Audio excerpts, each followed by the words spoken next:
이 중국 최대 정치회사 양회에서 가장 주목을 받는 것 중 하나는 바로 앞서 전해드린 것처럼 중국 빅테크에 대한 규제 완화입니다. 미국의 기술 통제에 맞서 중국만의 첨단 산업을 육성해 정면 승부를 하겠다는 자신감을 읽을 수 있는 대목입니다. 이미 주식시장에서는 이 같은 분위기를 반영해 주가에 반영하고 있습니다. 증권부 정재용 기자 나왔습니다.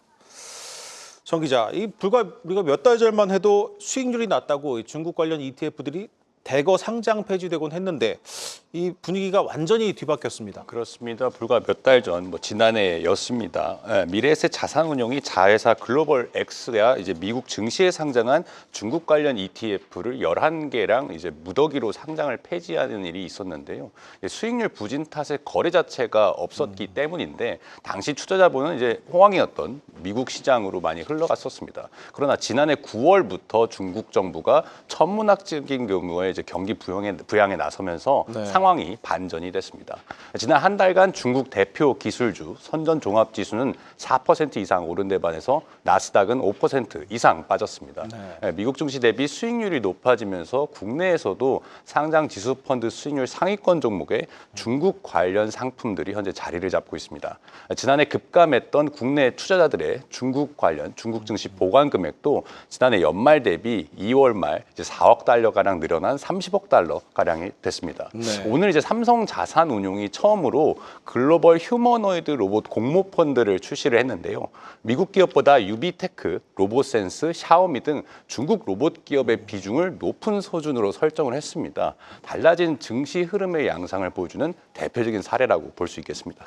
이번 양회를 통해서 중국이 첨단 산업에 대해서 역대 최대 규모의 투자를 할 것이다. 이런 전망이 나오고 있는데 이 중국 빅테크들이 다시 한번 이 주목을 받는 계기가 될 수 있겠습니다. 그렇습니다. 이제 내일 개최되는 중국 전인대에서 중국은 이제 첨단 기업 육성 전략을 좀 제시할 것으로 보입니다. 특히 유주한 기자가 앞서 설명한 것처럼 딥시크의 부상으로 인해서 중국의 인공지능 전략을 강화하는 방안이 나올 것으로 보이는데요. 이에 따라서 공공 서비스와 의료, 교육 등 사회 전반에 AI 최신 기술을 도입하려는 움직임을 보일 것이라는 예상입니다. 중국은 지난해 연구개발 R&D 투자액으로 3조 6,130억 위안, 우리 돈으로 약 724조 원을 지출했는데요. 중국이 매년 이 R&D 예산을 10%가량 증액한다고 가정을 하면 올해는 우리 돈으로 약 800조 원 규모로 지출 규모가 커질 것으로 예상이 됩니다. 우리나라 전체 예산보다 큰 수준인데 여기에는 이제 중국 정부와 공공기관 그리고 민간 기업의 투자가 모두 포함이 된 금액입니다. 벌써부터 중국 기업들이 움직이고 있는데 최신 인공지능 투자를 확대를 하고 있습니다. 이틀 전에 중국 스마트폰 제조사 아너가 앞으로 5년 동안 인공지능 투자에 우리 돈으로 약 15조 원을 투자한다고 밝혔고요. 알리바바도 3년간 AI와 클라우드에 3년간 이제 약 75조 원을 쏟기로 발표를 했습니다. 증권가에서는 올해 미국의 M7 대신 이 중국의 T10이 대세로 떠오를 것이다. 이런 전망도 나오고 있습니다.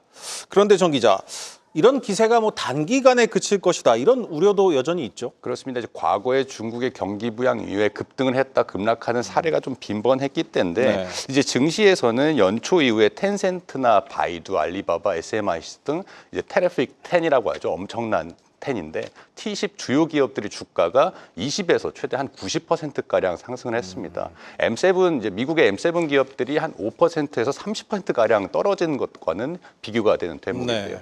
관건은 이런 추세가 이어질 것이냐인데 말씀드린 것처럼 중국 증시가 반짝했다가 또 내려갈 것이라는 그 사례들 때문에 시장에서는 걱정하는 우려들도 많습니다. 그 일각에서는 중국 테크 기업들의 지금 주가가 때문에 이제 거품이 많이 꼈다라고 보는 시각도 있습니다.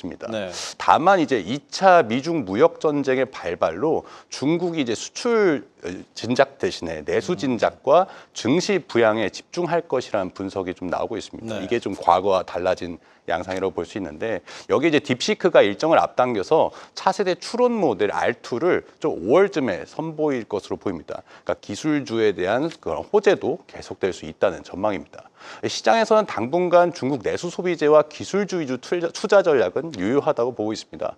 중국의 부양책이 우리 증시에 미치는 영향도 좀 관심사가 될 텐데 텐데 네. 중국의 내수 회복 진작으로 IT 재고가 좀 줄면서 뭐 D램과 낸드, 범용 제품의 가격이 조기 안정화가 되고 있는 것은 현재 확인이 좀 되고 있습니다.